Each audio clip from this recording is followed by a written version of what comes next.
So I'm James Wilson, local cartographer with Elevation Changes Cartographic, and I'm going to talk today about modern cartography, in particular the mapping of Mount Hood, and what are maps made of.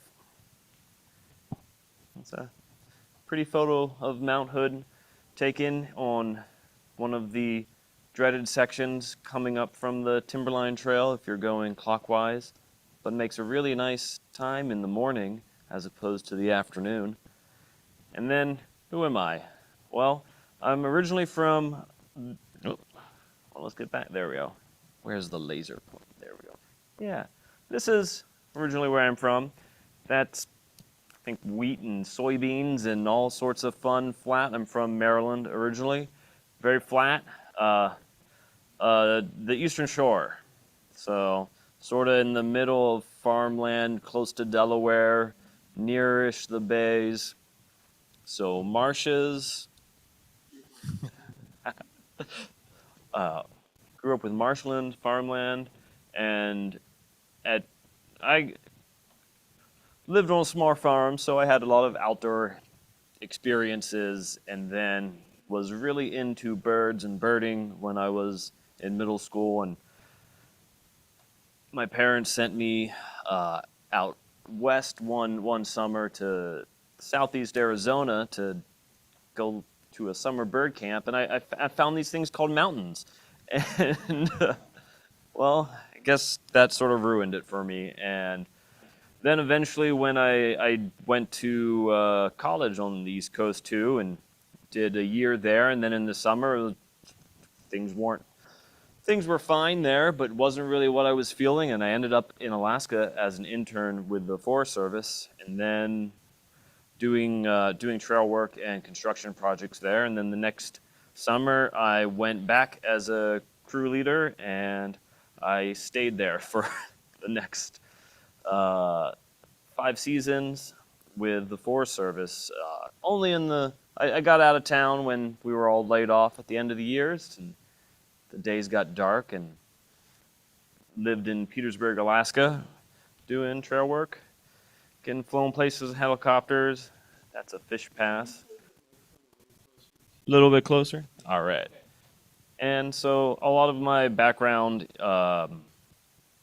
comes from that Forest Service, that intersection of land management and recreational use. And from then on, I never really was able to not make going out and playing in the woods not a job.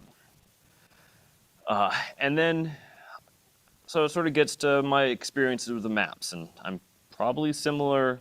I think I'm going to be one of those last generation of folks that used the USGS quads that you got and you brought out when you pasted them together, and that was how, and really you sort of navigated and interpreted the world. And so those were my first experiences, and used those. Did a course with Knowles in one of my fall seasons, and then I went back maybe 5 years later, and to that same area, took my then girlfriend, now ex-wife, up in the corner, and has nothing to do with why, but these are pictures of a campsite when in 2009 I was there versus a campsite in 2014, and a forest area in 2009 and in 2014. And this was a really good lesson that stuck with me as far as how landscapes change, and my first real interaction with wilderness as something that is evolving and, well, isn't something that's going to be the same for us. And for me, also, the thinking I was prepared with the maps that I had, and realized that like I'd left something out. In that case, it was a fire that had swept through 2 years after and totally changed sections of the landscape, and how that regrowth and became very prickly on the way through where it used to be a parkland. And So now we're going to talk a little bit about those topos, which is really from my basis. I've always been drawn to that style, for that nostalgia, and then also that use of maps. And this is one of the oldest of Mount Hood in the area from 1924. It's a 1 to 125,000. So it's a pretty grand scale map. The mountain's just a little one there. And sort of predates that next iteration where, or is from that era where you had these really diverse types of maps all across the country, and a lot of them were really works of art and beautiful, and just to go back and look at before some of the standardization, to map the whole country. And then, so this one here is somewhere out in Utah, and has some cool shading there. And you go and you see those greens and the whites and the reds that are really standard for ones from the 70s, 80s that were sort of the last era of accessible paper versions of those. Now all those are available USGS on TopoView. They've scanned in, must be millions of historical. You can go to select an area, look at those, and it's really interesting to see some of the changes in time, or just see some of, especially the older maps, how beautiful they were in that 1 to 24,000 scale, 7.5-minute quads, which is a really usable, navigatable reference when you have it in front of you versus something that is really, even like the maps, like a 1 to 50,000 map that I have, like the Crater Lake over there. It's not really something you can navigate trails with as much as an overview. And now this is looking at 1962, which is sort of where things were wrapping up with Hood. And then 1996, and these were that sort of, I consider that golden age, which in the 90s, the Forest Service started to digitize things. And that's where they started to get converted into raster graphics, and what you have now. Oh, did I go through? Yeah. So, and that's where you get to GIS, which is the fancy term we like to say and describe for all sorts of different elements, geographical information systems, which is that really broad catch-all, and that puts together data of place. And it really, it puts it down to things like points, lines that go over top of rasters, and then polygons that correspond to shapes like buildings or lakes or anything. And then you have just a whole bunch of layers. There we go. All right. Yeah. Or still missed. There we go. All these different layers where you come together to make an idealized perception of the landscape. A little bit more. Right. Oh. Okay. Oh, sorry, Zoom friends. All right. So then, looking at rasters, which we'll get a little bit, I'll talk a little bit more about when we look at some elevation data. But rasters are essentially just cells. It's an easy way of storing data in a computer system where it's just made up of blocks, and each block has an associated number with it. And it can be elevation, it can be a code for a category like forest, grassland, water. And that's, or spatial, spectral information. So a raster, a photograph is just a raster, and with color data that corresponds to those spectral values and that also gives you the sort of idea of imagery. So satellite or plane imagery, that's all going to be raster information, and then when we get to the fun things of like digital elevation models, where it's just a grid, where each grid of whatever that resolution is has a different data point associated with it, which is your elevation. And then on top of that, you overlay lines and points and everything, and you sort of just start to amass data.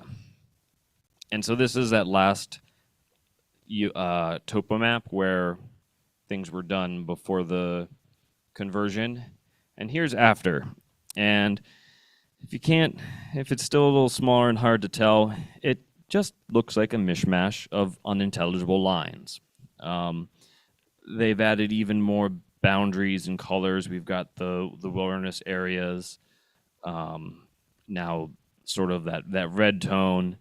And the USGS maps at the moment are a really huge mix of all sorts of data, and it's almost intelligible to look at unless you have a lot of experience in going back and knowing what everything is. And that's somewhat of the conversion of the national map, where the USGS decided on the different sets of layers where you have your hydrology, spectral information, landscape, I think topography, place names, orthoimagery, and then the underlying background there. And that's sort of the layers that you have now, and that data is amassed from different entities and the USGS, and it may or may not be accurate or may or not be correct. Something like the NHD, the Natural Hydrography data set, different institutions throughout have used different ways, and they take LiDAR data, and then they do analyses to get all of that. But it's a massive data set, and that shows up on the background of the maps, and it's not necessarily something it's sort of an idealized form of what your landscape could be, which is sort of what maps are. But sometimes we want a little bit more. Here's another look where you can go online and look at that whole, instead of individual cells, you can see the whole map as web browsers. And this is looking right. Anyone know where this is? What trail that is for the right above? So they're saying, so this is the Yellow Jacket Trail, out a government camp there. The Mazama Lodge is like right over here. And this is a national map view of that. And you can see they have the NHD water, you've got your buildings, you've got your roads.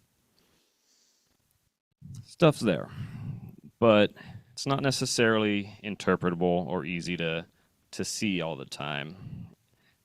And one of the big, if you start finding the apps online and everything, the OpenStreetMap has come and filled a lot of the gaps, where just like anything like Wikipedia, it's a wiki, and anyone can go in and add. So you have a lot more accurate, in some cases, than like the USGS national map, because you can have thousands and thousands of people updating the data.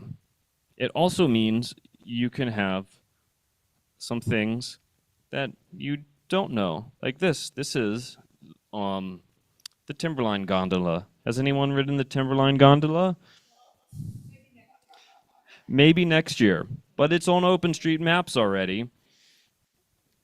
And so someone, might think it's there. It probably got entered in by somebody doing a perspective, but there it is. And this is, sorry? No, it's not the skiway one. It's the new one that's part of the plans for leaving from Summit. Yeah.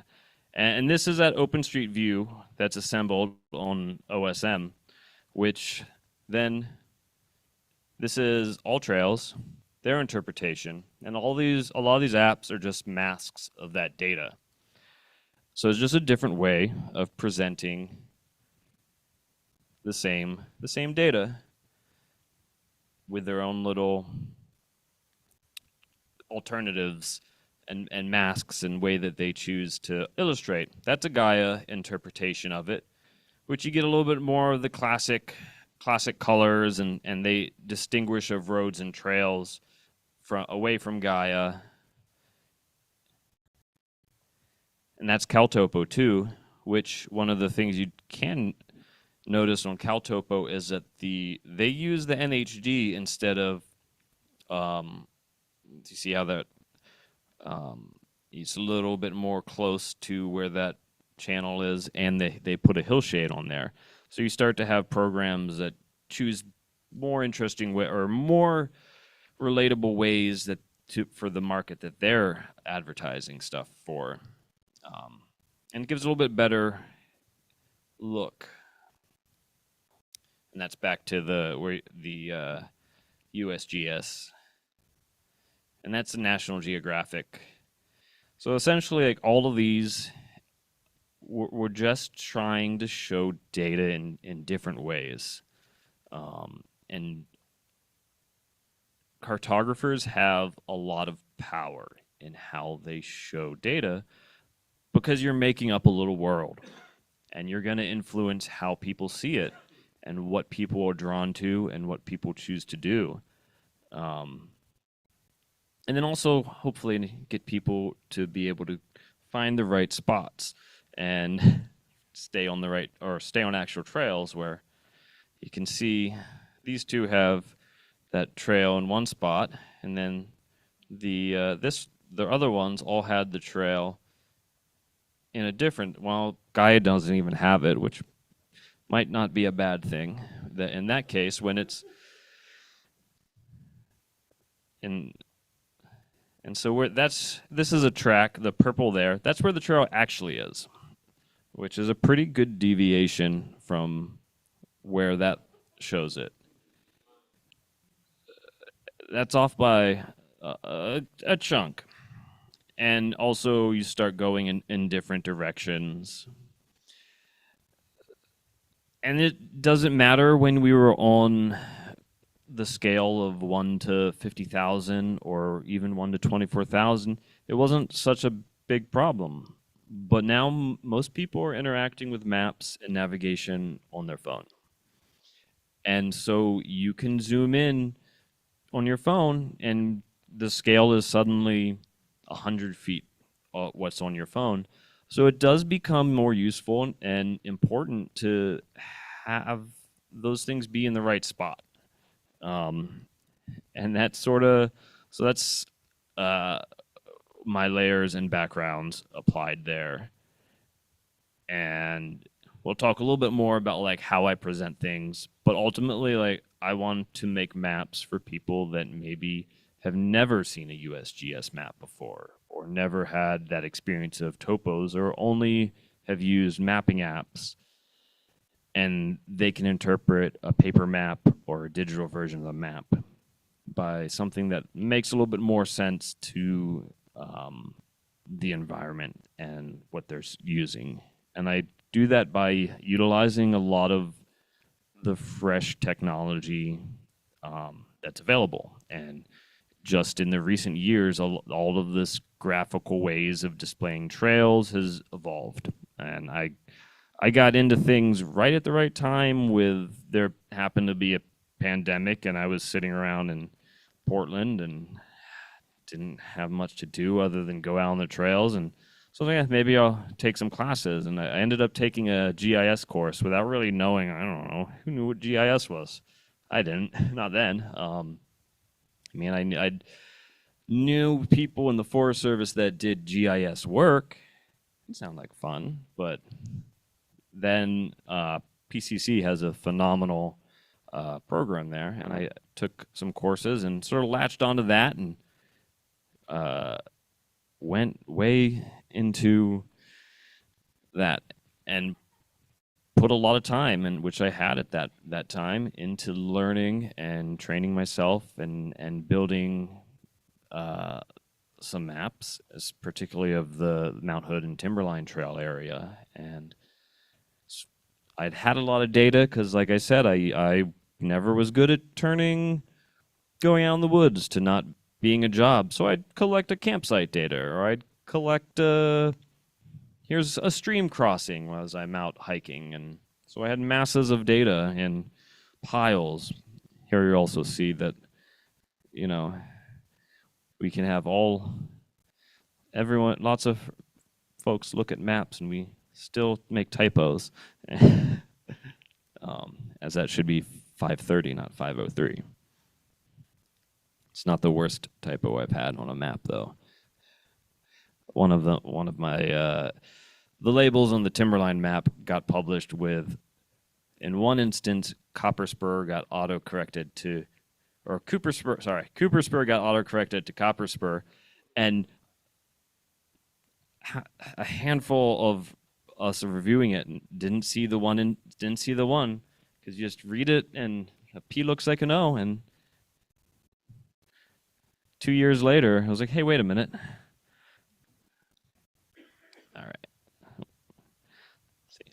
So I was getting back into the time. This is just all of my tracks from around Mount Hood National Forest, which is some couple thousand miles on foot over the last couple years, out collecting data and doing a lot of running and hiking in the forest. And so a lot of what I do, especially around here, is based on field data and using something called ArcGIS Field Maps, which is just on my phone and lets me collect data and set up schemas for, is this a road, is this a campsite, water crossings, everything that I use to build out the maps with particularly water. I want the maps that I'm making, like the one around the Timberline Trail, I wanted that to reflect when everyone hiked, which is the sort of 3 months in summer.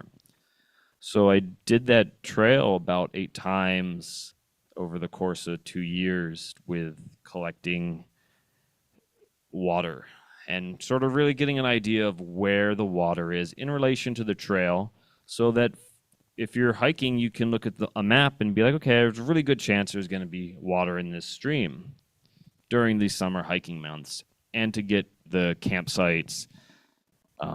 Because especially in a trail like that, there's a lot of clustering around the spots you find on the internet, which is Elk Cove, Newton Creek, Ramona Falls. Everyone puts out, these are the best places to camp.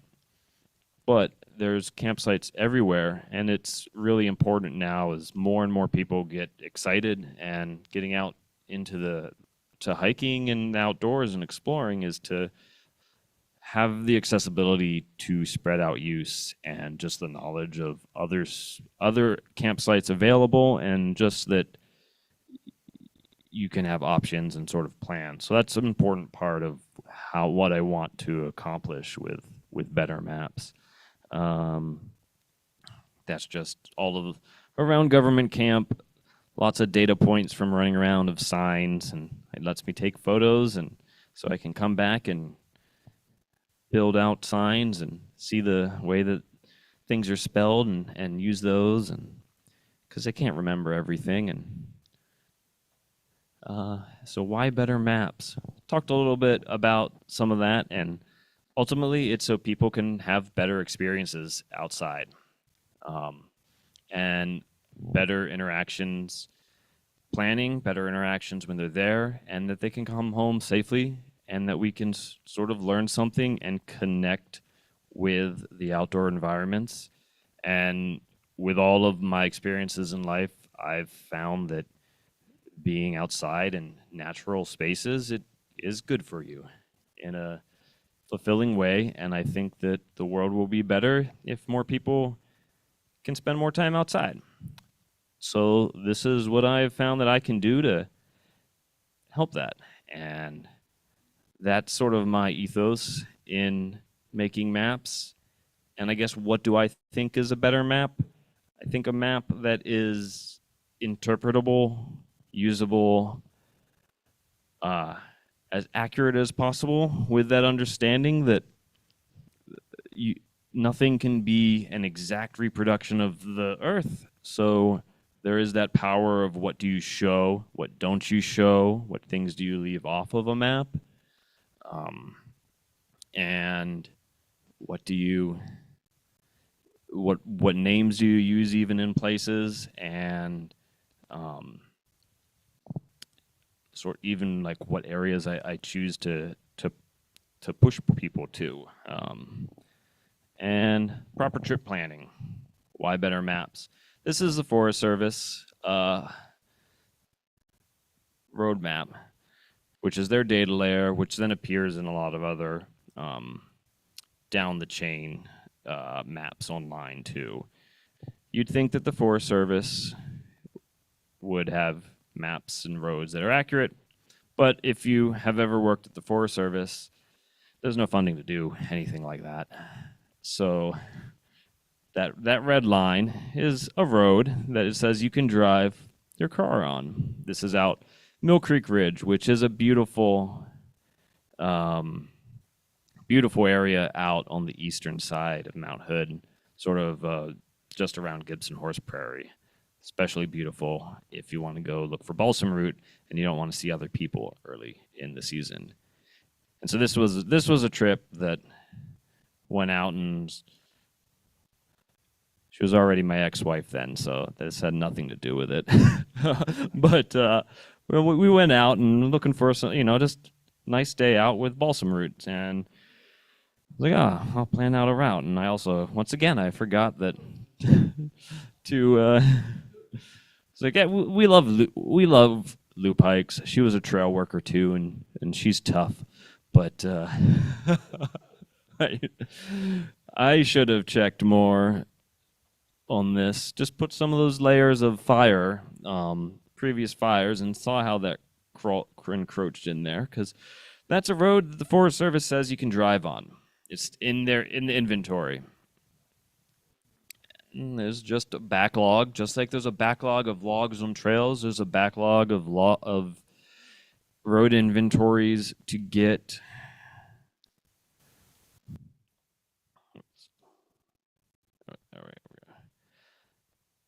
There's a lot of tanagers and birds though in the burn zones. They're the best places for wildlife, so that makes up for it.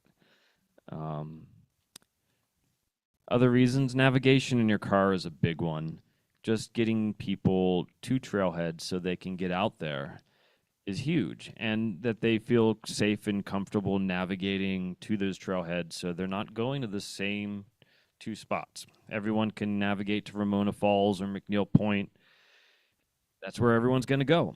And there's a huge amount of forest out there for everyone to explore. So building roadmaps that are interpretable and accurate is a lot of what I do. And I've got a big collection of your do we got a low battery? Uh-oh. I'll get the power. Saved by power. That's just one of my photos of car parts on Forest Service roads, which I find often. I've also found quite a bit of money on the sides of forest roads, just abandoned, or I don't know. Do I put that? Yeah. Money piles. Yeah. Oh, so, and those are more examples of where I go and I'm looking for decommissioned roads and finding the spots where, yeah, they actually have turned over the roads and there were roads behind there, and they're not there anymore. And it's also an element of deciding when a road that's decommissioned is so decommissioned and overgrown that it's not worth putting on a map, because especially in the Gifford, a lot of decommissioned roads make for excellent biking or skiing or snowshoeing. So in the aspect of making it so you can choose your own adventure, I really want to illustrate those routes too. Roads that are decommissioned but are fun because we already built them and they're trails and we should go play on them. One of the other big tools I utilize is Strava now. And this was really essential for building the winter sports map because it's, well, where do people go play in the winter? And well, this is an outline of Teacup Nordic because everyone goes and records on Strava. So I got really good data layers for that. Same thing with the Mount Hood Nordic, and you can see to a degree because it's a heat map. So the more users recording tracks, you get the more heavier, thicker, whiter lines there. And then you can also see sort of loose threads where people are either lost or not. And then you can see things like this little, well, that's a downhill area. There's so many people who are going to this random spot. That must be a good spot that everyone's going to for downhill. And you can see where people aren't going to, which is also important. Same thing with looking for what roads might work. You look where people can bike or where people are biking, gives you a lot of indications. And then I use that to go and check things in the field and just lots of tools. Accurate maps allow for better GPS utilization. And that's getting back to now having maps on our pockets on our phone and being able to zoom in and utilize that tool that we're all pretty much carrying with us anyways. And for navigation, this is out in Badger Creek area. And this is actually, these pictures are wrong, I realized this afternoon. It's actually, the pictures are from, this is Jordan Cutoff Trail. There's Tie Creek Cutoff Trail that's right over here. But it's still the same similar situation where the actual trail isn't there and it was burned out. In this case, you can see how some of this data is added into US or the OpenStreetMap, which in this case it's Gaia. It was just traced from the quad. So the old topo map, it was relatively drawn on, which is again fine for that scale. But when you're now in a GPS system that you can zoom in, it really makes a difference because here is not here anymore, and that's off by several hundred feet. And in this case, this is a little similar instance, but down here, and it's off by almost a quarter mile. And where the trail is, it looks like this, and you get there, and I was like, oh, maybe it was burned down, and I should wander on the track, and you can use your phone and be right on where the trail is, but that's not where it is. And that's not the case everywhere because the things tend to be pretty good, except where you're deeper in the wilderness and thus people go, which is where you sort of need that accuracy the most. And then another part of what I find really important is in maps is that these are places with a lot of natural and cultural history, and having that intertwined with a map and being able to present that in a format that people can learn some of the history of the people, whether indigenous or the history of elements like Timberline Lodge and Timberline Cabin and all the shelters like around Mount Hood, gives you a sense of place, gives you a sense of these are lands that people have been occupying and spending time in, and they had connections, and now you're here and you have a connection, and presenting to people that they're part of the history too. So I think, and I've always sort of enjoyed learning about history in places, and I think that enriches everyone's experience there, and again, makes people more likely to choose to want to value conserving these spots. And that's Indian Heaven 2 up there, which is a map that I have that's not published because it's a little bit more niche than some of the other ones, but is a really rich history in that area, especially for all the native use there that is ongoing and historical and pretty recent too.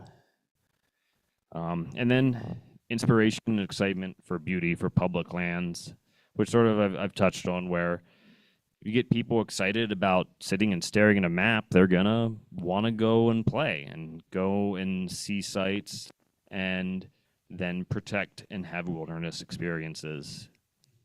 And this is like a view of Crater Lake from CalTopo, which CalTopo is a phenomenal resource, but it's not beautiful. It doesn't necessarily give you exciting, even though it uses LiDAR, it's very, the layers are all there, the data is all there, it's very useful, but it's just not as exciting as I think things can be. And so that's where highlighting like Crater Lake National Park and utilizing LiDAR data, we're also showing elements of like the gray is where fire landscapes have been impacted and what LiDAR, especially in volcanic landscapes, really brings to life an environment. And this was really the first base map that I started developing in this style of sort of semi-real, that sort of put together a certain way that I blend all these layers and data sets together of digital elevation models to make a background that is not so hyper detailed that you can't understand it, but then also a little bit more engaging. And so that's a Death Valley one that really gives a aspect of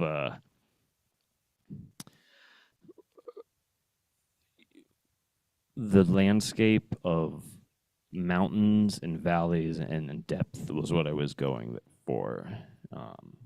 And it's a broad map. It's not going to help you on the trails, but it's something that helps you navigate through the park and through the area. And it's especially nice to have on your phone because there's no service there. And then, so there's just a quick little look at Hillshade and some of the ways that technology has developed. And hill shading used to be done by a little pencil on the side of mountains to illustrate the way that the sun hits. And traditionally, so this one and this one is just like the sun is at 35 degrees and it is hitting an angle from here, and we're gonna run a function that translates that over the landscape. And now we can also do ones that are multi-directional, so it takes a bunch of different views and creates a little bit more realistic view. It's not necessarily how it would look if there was just one source of light, but it gives you a better sense of the dimension, and especially if you look at like the valleys and the rivers there, of what the terrain would look like, and really can make navigating really easy or easier. That's a little generalized cartoon of how each one of these layers, or cells, corresponds to a height, and then it creates that landscape. And then it's math that I don't understand at all, but I understand how to utilize the tools that take that number, runs functions, and creates hill shadings and different backgrounds. So it's pretty incredible mesh of technology and data that it lets me create interesting backgrounds. And this is the grayscapes are just the raw data. And this is this half-meter LiDAR, which is what I'm currently spending a lot of time grabbing off the internet. And this is of the Sierra, particularly Mount Whitney Trail. And that's the little cell here isn't even zoomed in as much as you can go, but you can see the zigzagging switchbacks of the trail there. With a half-meter LiDAR, you get one data point for each, you know, half of a meter, and that gives you insane resolution. For you can see roads are easy, trails you can see, you can almost find like where you left your lunchbox. And what that allows me to do is create these intricate sort of backgrounds that I try and that's Indian Heaven area with big lava bed in the bottom. Not so much going on that you can't see it as a whole piece and use it to navigate, but enough to get you interested and excited about the geology. Also, well, some of the important reasons for maps is to stay found, and that's about, you know, getting home at the end of the day. And so that's where now we can have paper maps with us, and we can also have maps on our phone and utilize like little GPSs with SOSs. And also importantly, if you are taking a digital phone, always have a device that's going to charge that. So if it dies, you have an extra battery. And even then, you can get ones that work better in cold environments or better in, so you don't have to worry about temperatures as much. Because I found plenty of maps out in the middle of nowhere that people have lost. And you can lose maps, so have them on your phone, have them in your pocket, just stay found. And now some fun ones. These are photos from building the winter ski trail maps where around Mount Hood. Some of the fun, what it's like to go and collect data on ski trails in the summer, which is scratchy. It's very scratchy. So thank you to everyone that has done trail maintenance on all of these the runs. So I was able to follow the blue diamonds. And this is the view of the winter map that I put together, and that was it was a really fun experience because I am pretty novice to winter things other than like going up mountains on my feet. So I had the perspective of like, what do people that would be going to Mount Hood in the winter need to know? And so it was a good, and I hope that allowed me to create a map for people that just don't have the experience of knowing what the landscape and what even like a ski trail is or a snow park is, or where do you go sledding is one of the things that a lot of people don't know. And information like don't do it at Timberline. There aren't resources for a lot of people in a time when more people than ever want to go and enjoy what we have that's local and accessible. And so that's some of the back details that I put together with getting information from Teacup and talking with folks at Teacup was really helpful to get an idea of just being able to, and the importance of correlating like trails across the forest that are groomed, that are not groomed, that are on roads. And so I developed a way of visualizing groomed trails versus non-groomed trails versus trails groomed on roads and trails groomed on the forest that sort of illustrate Trillium and Teacup and everything, because the map specifically looks at the world in winter. So instead of trying to show everything at once, it shows the government camp area with the gates closed and everything converted to winter trails. And then I end up publishing more maps online, but just through Avenza Maps, because it's easier and cheaper. I can just put them online as soon as I finish them. And then, which gets back to one of the big elements of all those experiences and fire burned areas, is that the landscape is always changing. And publishing maps online allows me to change them when something happens. A fire goes through, a road closes, a landslide's going to impact. I can just put out an update, and folks that have downloaded that one can re-download that.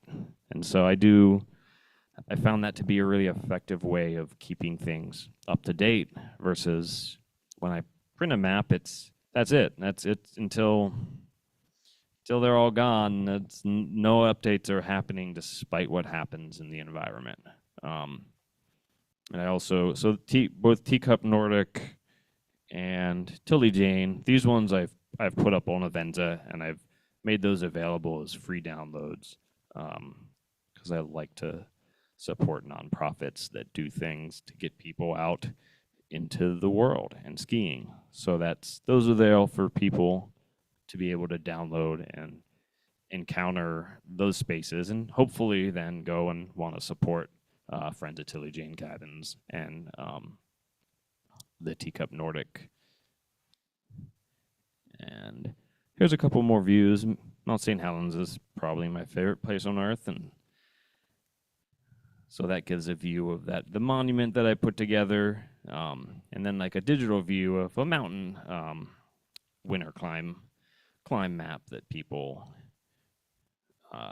can go from warm flows in there. And this is a little snippet of playing around with the Sierras, where I started last year I was going to hike the John Muir Trail, so I started to build a map for it. And then when I actually got there, I got 2 days in, and there was a freak winter snow or late fall snow ice storm, and I ended up bailing and playing elsewhere in California.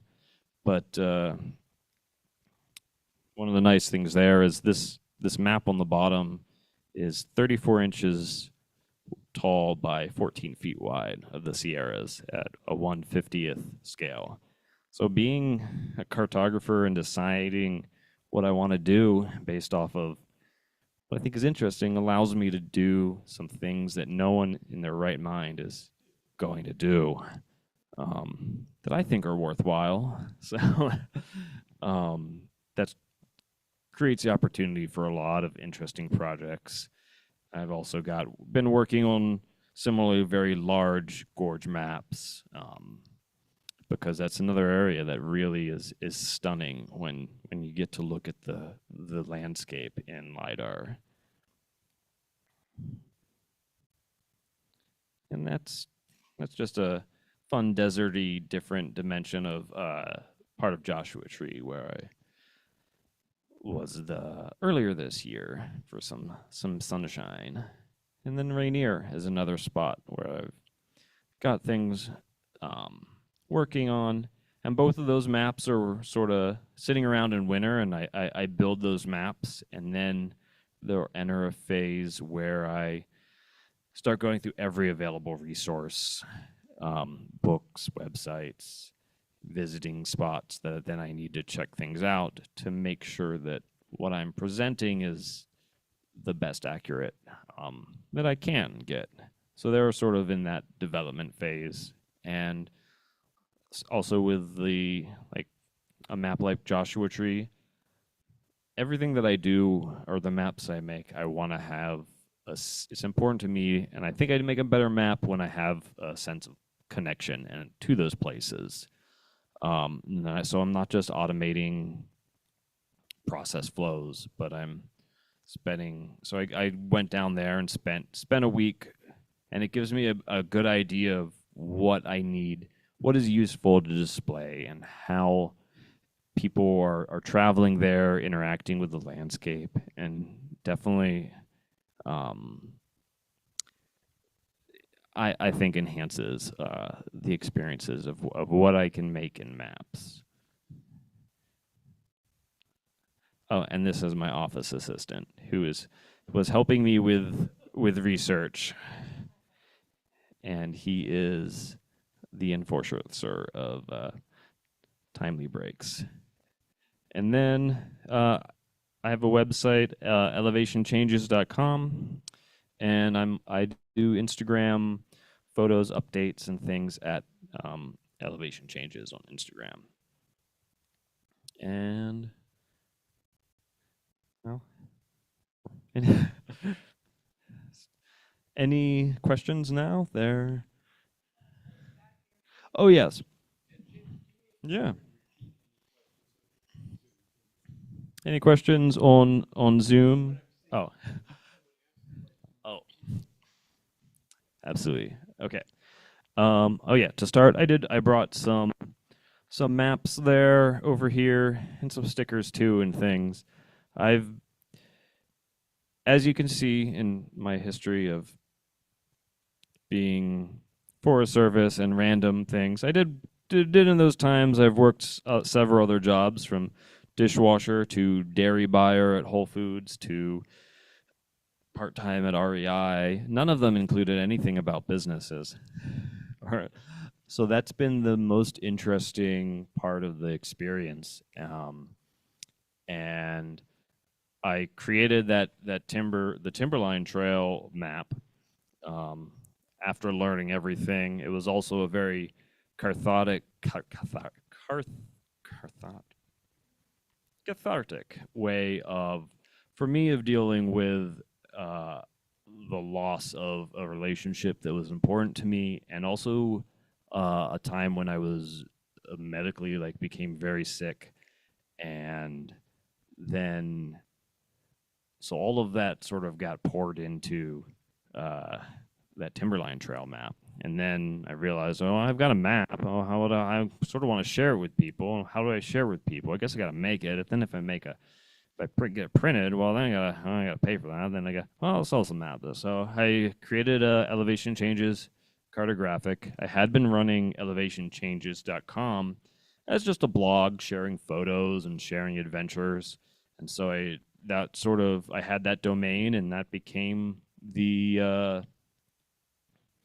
namesake for the company. And now I've got maps around in town. Mountain Shop has been a great supporter, and Pure Stoke, Erica out in Hood River. Also Mike at Foster Outdoor, where all of auto stuff is now, if you need the old, any of their Nordic gear. Because that's been the biggest challenge is sort of connecting with the business aspects of everything. And I'm not really a huge social media person, but that's a type of thing that becomes important. So that's all what I'm learning about. And in that note, I've got maps if folks want to purchase anything from me. I just wanted to say there's a couple people on Zoom that have questions. So let me turn up Pat here. The sound doesn't always come out great over Zoom, but we'll try it. Pat, are you there? Okay, actually, it's Al. I'm using Pat's computer. Pat, are you able to talk? Can you hear me? Oh. I think he's speaking to somebody else. No, he's asking me. Oh. Can you hear me? Yeah, I hear you there, Pat. Okay, well, it's actually Al. Oh. A couple of historical things. Yes. The way maps used to be printed before digitizing, each printing press layer for each color was drawn and carved by hand into a very thick coating to start with. So somebody had to sit there and carve in every single topo line, everything else, according to the data that they had. And I wouldn't imagine that everything was continuously accurate on that, because there was a lot of tedious work. I've seen it being done, and I could not imagine doing it myself. And especially if you think about overlaying 3 or 4 layers in the printing process. The other thing is the definition of a road, at least for the Census Bureau, was anything a four-wheeled vehicle could traverse. So it doesn't have to be maintained, but that's why some of them are so narrow. They're not necessarily a logging road. And the other thing which may help you is that the USGS is not the only mapping service in the government. Census Bureau does their own maps, or at least did. I think some of the other agencies have their own mapping. So if you could find those, you might have different information to be able to overlay on your maps. So that's all I've got. Oregon too, or state agencies as well, also tend to produce some really phenomenal data, especially Washington Department of Natural Resources and Oregon's department, both their state parks and Department of Geology and Mineral Industries. And it has been finding some of those old data sets where they do have everything as roads has been really useful to interlay those with LiDAR, and you can really get a historical look at the environment,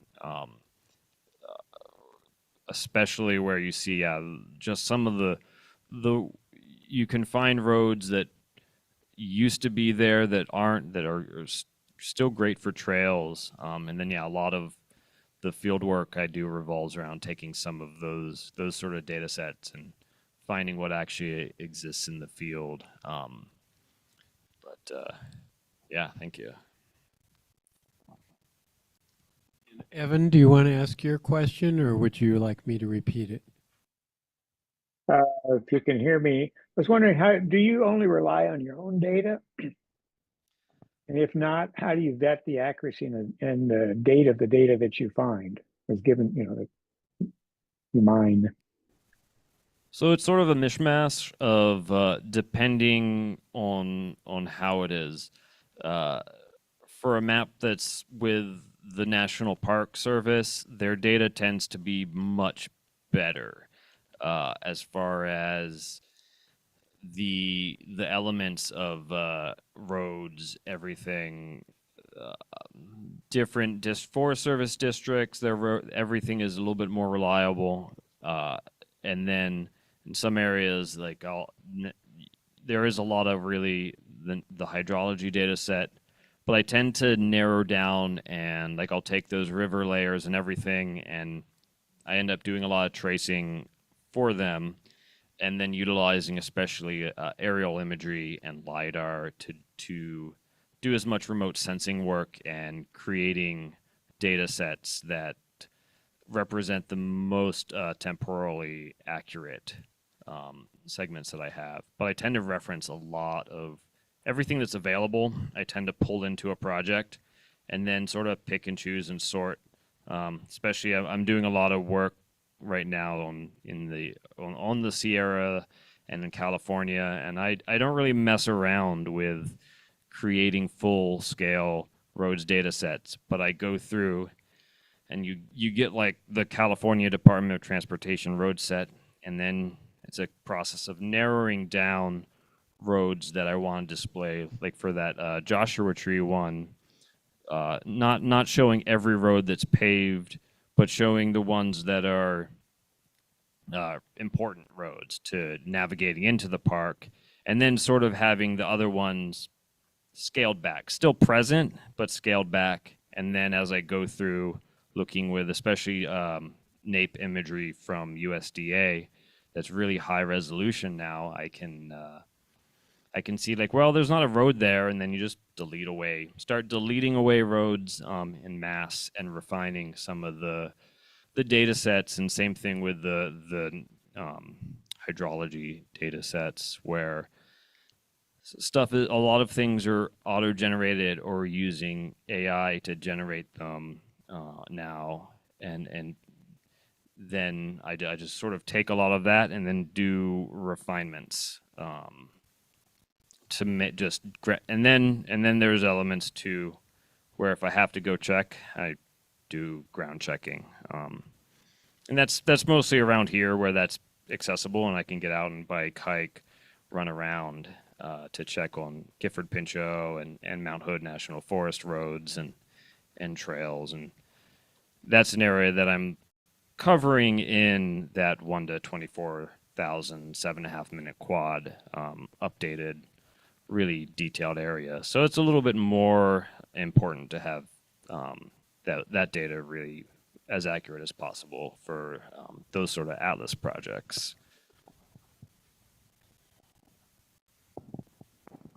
Well, thank you very much, James. I'm going to suggest, I know there's more questions, but since we have to clean the room up, what I'm going to suggest is go over where James' cool maps are here and chat with him individually at that point. So thank you very much.